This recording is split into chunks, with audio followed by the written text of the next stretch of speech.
A quick and comprehensive history of Gabon.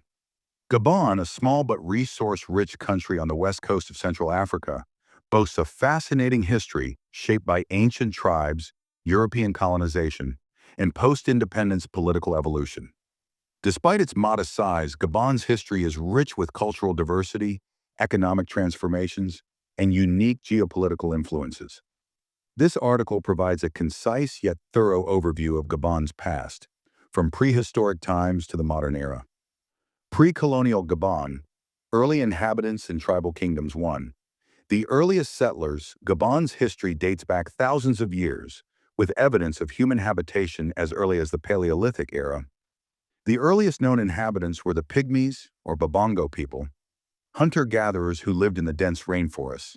Their descendants still reside in Gabon today, maintaining some traditional ways of life.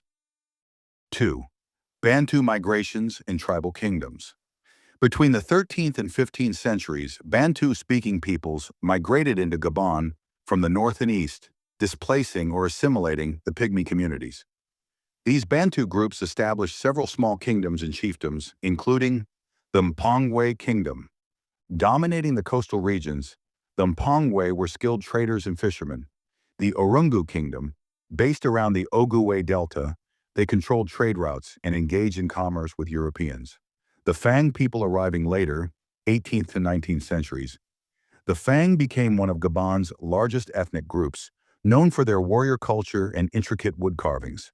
These societies thrived on agriculture, ironworking, and trade, laying the foundation for Gabon's cultural diversity.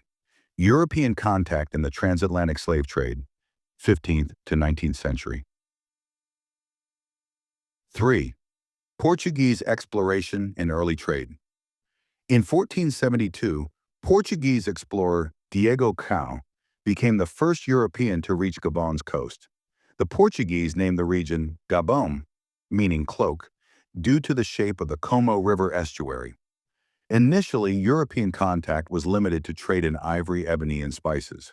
The rise of the slave trade. By the 16th century, Gabon became entangled in the transatlantic slave trade. European powers, Portuguese, Dutch, French, and British, established trading posts along the coast, exchanging weapons and goods for enslaved Africans. The Orungu and Mpongwe kingdoms acted as intermediaries, profiting from the trade while resisting full European control. 5. Abolition and French influence. In the early 19th century, the slave trade declined due to abolitionist movements. France, seeking to expand its colonial empire, signed treaties with local chiefs and established a permanent presence. In 1839, the French founded Libreville, Freetown, as a settlement for freed slaves, modeling it after Freetown in Sierra Leone. French colonial rule, 1885 to 1966. Gabon as part of French Equatorial Africa. In 1885, Gabon officially became a French colony and was later incorporated into French Equatorial Africa, AEF, alongside Congo, Chad, and the Central African Republic. The French exploited Gabon's natural resources, particularly timber and rubber, using forced labor. 7. Resistance and early nationalism. Gabonese resistance to colonial rule was sporadic but notable. The Fang people in particular resisted French authority well into the 20th century. By the 1940s and 1950s, educated Gabonese elites began advocating for greater autonomy, inspired by broader African independence movements. 8. The road to independence. After World War II, France gradually loosened its grip on its African colonies. Gabon became an autonomous republic within the French community in 1958, before achieving full independence on August 17, 1960, under President Léon Mba post-independence Gabon. Political stability and economic growth 9. The rule of Léon Mba, 1960 to 1967.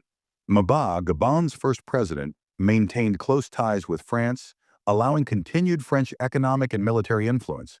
His authoritarian rule faced opposition, leading to a 1964 coup attempt, which French troops helped suppress. The Bongo dynasty, 1967 to present. After Mba's death in 1967, Omar Bongo Ondimba, then Albert Bernard Bongo, took power. His rule, 1967 to 2009 marked one of Africa's longest presidencies, characterized by one-party rule under the Parti démocratique Gabonais, PDG, oil-driven economic growth. Gabon discovered large oil reserves in the 1970s. Stability but limited democracy, accusations of corruption and repression. 11. Modern Gabon, challenges and continuity. After Omar Bongo's death in 2009, his son Ali Bongo Ondimba became president. His rule has faced challenges, including, despite political tensions, Gabon remains one of Central Africa's most stable and prosperous nations, thanks to its